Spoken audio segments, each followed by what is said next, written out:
The sports desk is on and ready to go, and so are the West Warriors. It's not just the pitching that's getting them through the Bay League this time around. In the Delray League, is it the Saint or the Bishop who gets the W and a step closer to the CIF playoffs? Softball sees the Lady Spartans trying to spark it up on the Saxon turf, but North's Kelsey Carnes has a different plan. Get fired up because it starts right now.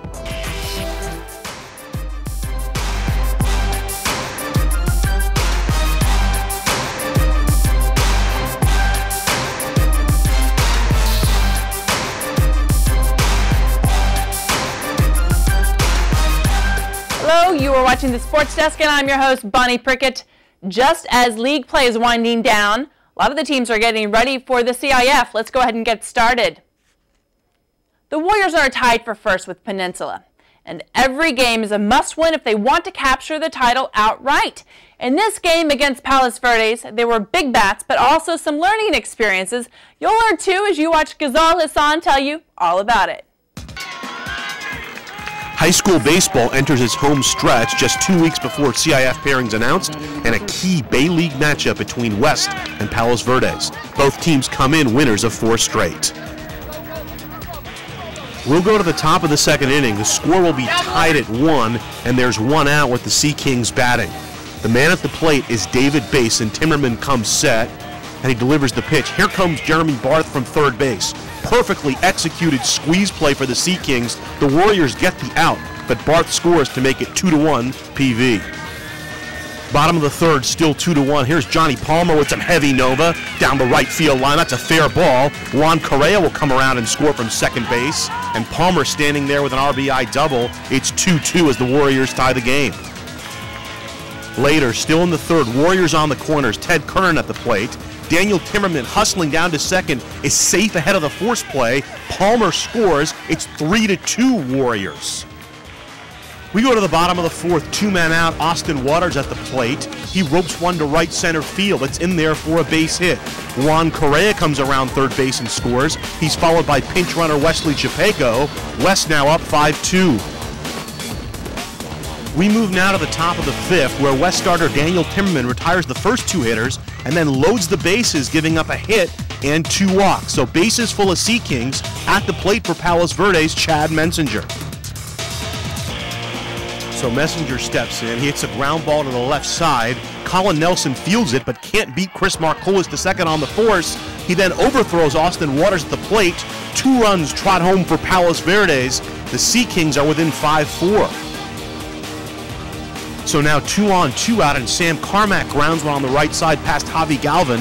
Marculas and Messenger score, and PV leads 6-5. They throw out Carmack trying to stretch a single into a double, but as John Bon Jovi says, the damage is done. Bottom of the fifth, the Warriors go to work. Ted Carlin with a leadoff single. Then after a sacrifice bunt by Colin Nelson, Javi Galvin dumps one into left field with Kerwin holding it third. Shun Tayama steps to the plate for West, but he can't catch up with this fastball, so it's 2 on, 2 out. Juan Correa steps to the plate for West in a key situation. So 2 down and hitting with 2 strikes, Correa delivers. He ties the game with this double down the left field line. West head coach Juan Cuevas has got to dig this. You know, hitting with 2 outs is something that we can't get enough of because we know that we'll be in those situations game after game. We also discussed the approach to the at-bat with Correa himself. You have to try to make the pitcher work. You have to try to run him out, basically. And I felt like our leadoff hitter didn't do his best job today, but I felt like we picked him up as a team, and that's what it's all about. Warriors weren't done in the fifth. Ground ball by Joey Notch to shortstop, but here this errant throw plates Galvin and Correa for West. Warriors lead 8-6. West handed the lead to senior righty Daniel Timmerman. He threw 80 pitches over the first 6, but ran into trouble in the 7th when he loaded the bases. Chad Messenger steps in with 1 out, hits one up the middle. Javi Galvin makes the pivot, and they complete the double play. The Warriors with the 8-6 win, their 5th in a row, and 8th in their last 9. We talked with them about the victory afterwards. Just keep focusing on what's next. I mean, keep battling pitch by pitch, and get our next game going so we can finish it off next week with Lusinger and just get that Bay League championship. It's good that we got the first one, but they're going to be tougher than they probably were today at their place at home, and then going into Lusinger, just trying to get better and go get that momentum going towards the playoffs. The Warriors of West hold off a late rally by the Sea Kings of Palos Verdes and come away with an 8-6 victory. They remain atop the Bay League as they move forward towards the CIF playoffs. Reporting for the Sports Desk, Ghazal Hassan. Thanks out to Ghazal Hassan for that. West beat out PV 8-6. Daniel Timmerman was again the winning pitcher. He'll bring a nice winning record into the postseason. He threw a total of 96 pitches, which included 4 strikeouts. And Juan Correa, Austin Waters, and spark plug Johnny Palmer helped out the offensive for the W. And again, the Warriors would play PV later in the week, and they would beat them by 1 run. Hey, 1 is all you need. Let's delve more into the to the Bay League. Looking at the Bay League standings, Peninsula and West are in a tough race for the title. If you remember last year, the same thing happened, and Penn beat West in a 1-game playoff to go ahead and clinch the top spot. This time, though, I think the Warriors have a different plan, and they're ready for it. This year, they each won a game against one another. And West will play last place Lusinger for the remaining 2 games, and Peninsula will have to get past 4-4 Redondo. Redondo can be tricky, so good luck to the Warriors. Go get that title, boys. PV and Costa will try and edge out one another at the end of the season. We'll take a look at more league standings later on. But coming up after the break, we got to take a look at how the Knights are in the Delray League. Are they kicking butt and taking names, or are they just surviving? Stick around to see. When I grow up, I want to be a psychologist or a therapist. I want to be a pediatrician. I was hoping to become a chef someday. I want to own a big house with the convertible and the jacuzzi and the pool, all the good stuff. Role models, they don't tell you what to do, but they help you to go where you're going. I want to study law. I don't want to become a lawyer. I want to become a CIA agent. Young people, I think, do need a mentor because, we don't know everything, and, all the people, they've experienced stuff that we haven't. I would like to be a baseball player. As long as there's somebody behind you, pushing you and supporting you, then you feel that you always have the strength to keep going. Well, I would like to become like a doctor. That's my first choice. Sometimes you feel down and you feel like no one really understands and no one knows where you're coming from, and it's great to see someone who's been where you are now and making it. Each of our children has hopes and dreams for their future. Help them get there. Become a mentor. I've changed apartments several times. My roommates have always been trouble. Now, because of the economy, I've had to move back home. When my mom gets drunk, she tells me everything I do is going to fail. I get into arguments with her about her drinking. Dad goes to Al-Anon family groups. I didn't think Al-Anon would work for me, but every time I go, I feel better. If someone's drinking bothers you, you might find help in an Al-Anon family group meeting right here in our community. I found support there. You can too. Call 1-888-4-AL-ANON or visit alanonfamilygroups.org. Welcome back. Over at Bishop Montgomery, Andy Mirafino's ball club is on the upswing. After starting season play with a less than stellar record, they won 5 of the last 6 games. This steady pace looks to secure the Knights a postseason berth. They just must win every inning in every game. Let's go and check out the highlights of the game against St. Monica's. We see Johnny McLaughlin up on the mound. He's really been bringing the heat this season. He had 6 innings pitched and 5 strikeouts, like this one right here. Way to get him. Andy Bershinger was hot. He was 3 for 3, and he really is leading this team this season. Let's go ahead and jump to the 3rd inning. McLaughlin is up and back, and he pokes this one just outside the right field line. He's going to bring home Michael Troy. The Knights are up 1-0 after this. And we're going to go to the 4th inning now. Mitch Pruitt sees a sacrifice bunt and watches Christian Sarabi right there, plays a game of cat and mouse, and he actually wins, and he is safe at 3rd. Bottom of the 5th now, Andy Bershinger. Again, goes home, and they are now up. Missed a couple of runs there, but they're up 4-0 in the 5th. We go again, and I just have to show you this. Andy Bershinger was really hot, and he's got wheels. The guys in the outfield couldn't get to it enough. He will be safe. And again, the Knights will go ahead and try this hey, I'm going to stay home. No, I'm going to go back. And unfortunately, he gets tagged out on this play. But this is the best part. You got the big leagues watching. Goodyear blimp is there. Alex DeGurgis. He's going to knock this one out to center field. Play team Kristen Sarabia and Evan Budrovich for the 6-1 win. The Knights are phenomenal on the end of this season. Let's go ahead and take a look at the scoreboard. We see winning pitcher John McLaughlin, or Johnny. He told me to say John, but everybody still calls him Johnny, so I'm going to say Johnny John. He had 6 innings pitched, 5 strikeouts, and 5 hits off of him. And Jeff Villafana from Bishop Montgomery, he was 3 for 3. He had 2 RBIs and 2 stolen bases as well. Andy Bershinker, of course, those 3 hits. Let's go and take a look at some more scores. Bishop Montgomery would play St. Monica's later on in the week and have a 7-6 victory. Alex DeGurgis, Bershinger, and Villafana led the Knights in that win. Let's take a look at the Pioneer League.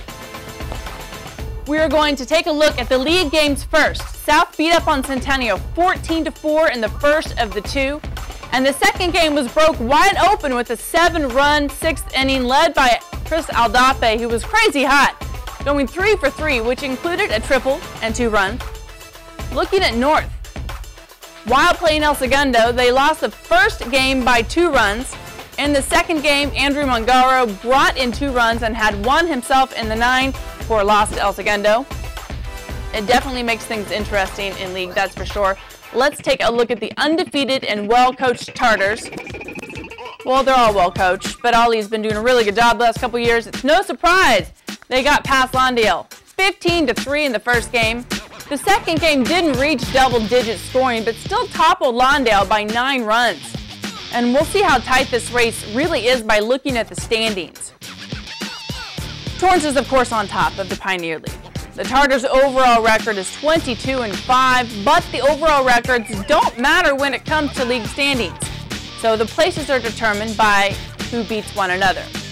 That brings us to the teams all crowding up the lane for the second spot in league play. They're El Segundo, South, and North. North and South split their series, and Gundo just beat North 2 games last week. That leaves El Segundo and South really battling out for this coveted spot as they are playing this week. Centennial and Lawndale round out the bottom 2. They also play each other this week. It's a tight race for sure, but I think it makes it more fun. And we've wrapped up baseball, so let's go ahead and jump on over to softball after a short break. And what's coming up next? It's South softball at North. We'll see if they can spark one on North's home turf. Stick around.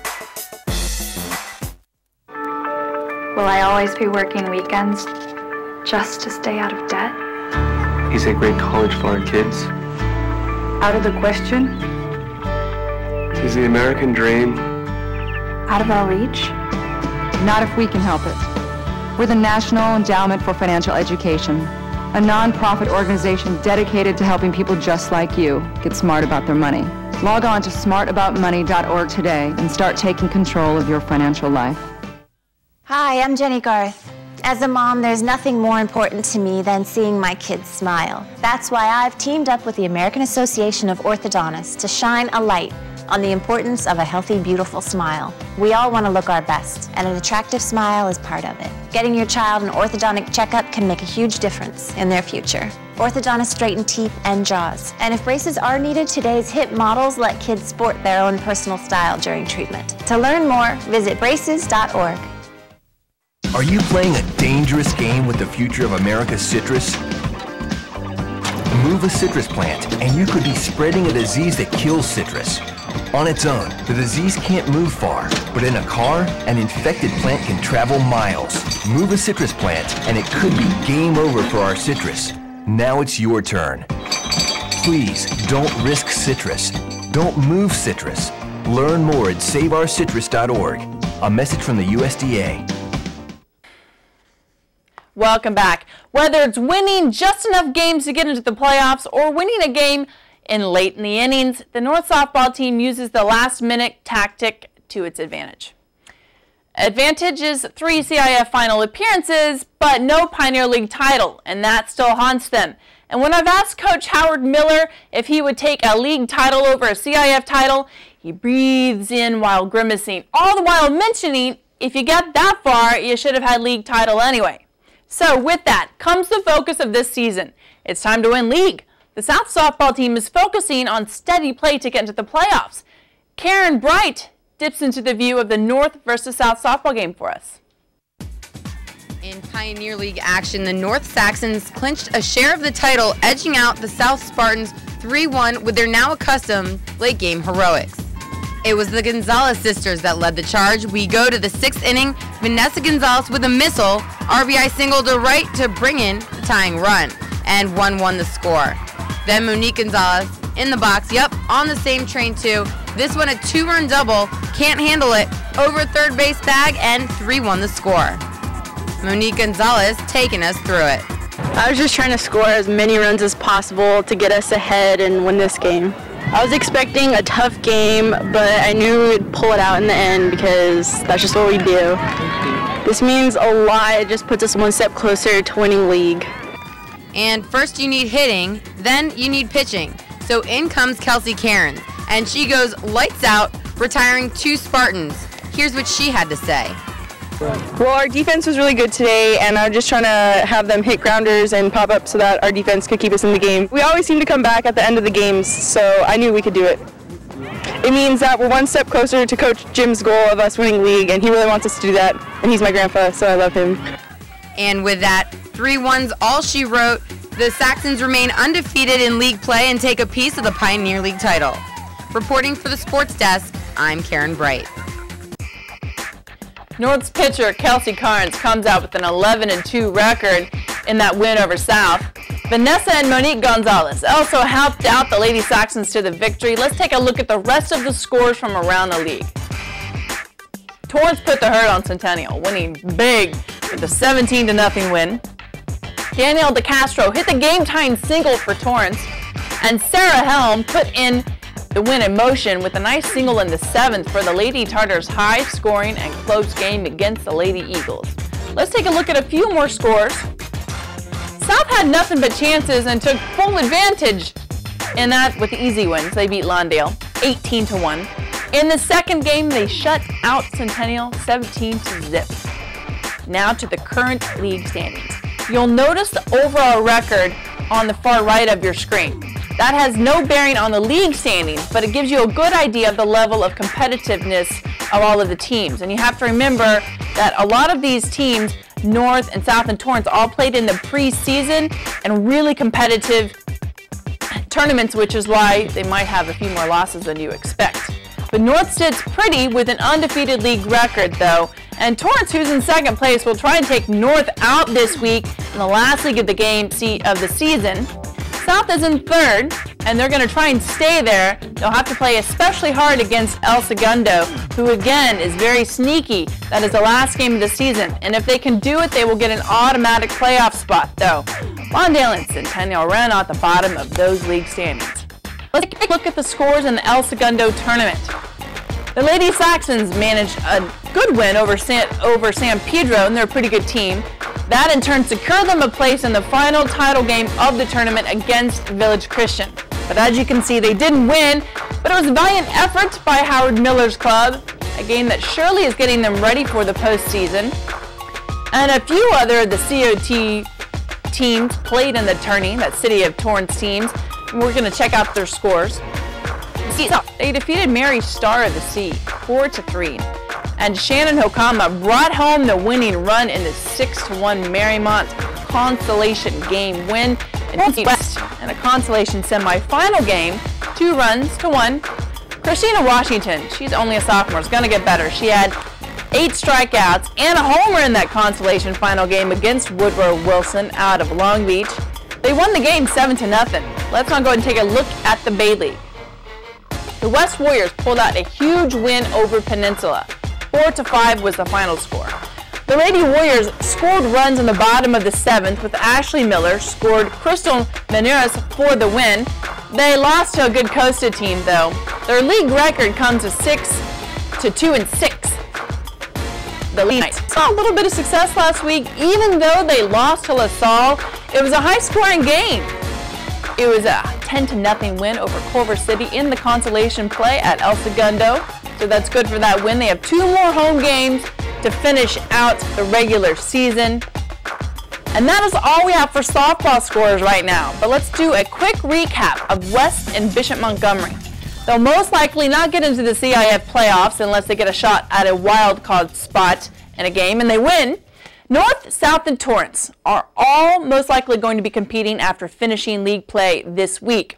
North has definitely secured a share of the league title, but they still do have to play Torrance, and the Tartars want it pretty badly as well. That'll be a good game for sure. Now let's talk a little bit of boys volleyball. We'll show you the final boys tennis standings as well. To the graphics we go. The final Pioneer League standings should be no surprise. Congrats to South for going undefeated in league play and for capturing the league title.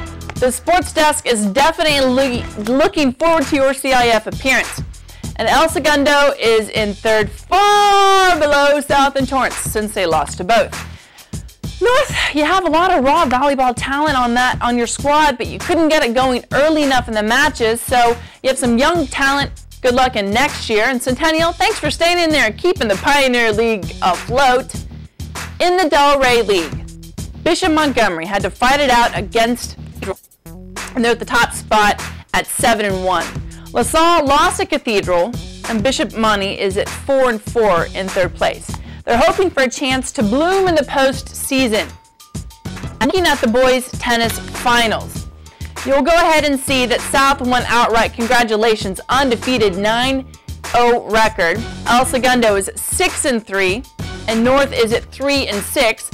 And Torrance, it looks like you're going to have to look forward to next year for your boys tennis final. Let's go ahead, and I want to congratulate all of the teams that are in the postseason and all of the tennis players who are playing, I believe, this week to go ahead and go further into state. And of course, boys volleyball.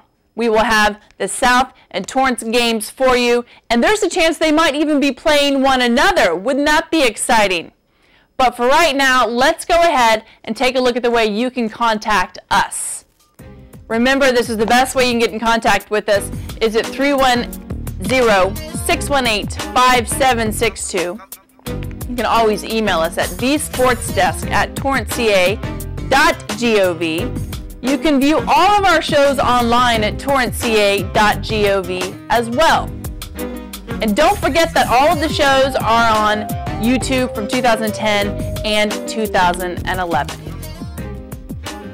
Thanks so much for watching this edition of the Sports Desk. And again, the Sports Desk and all the folks here at CitiCABLE wish you good luck in the CIF playoffs. Until next time, Torrance, play hard.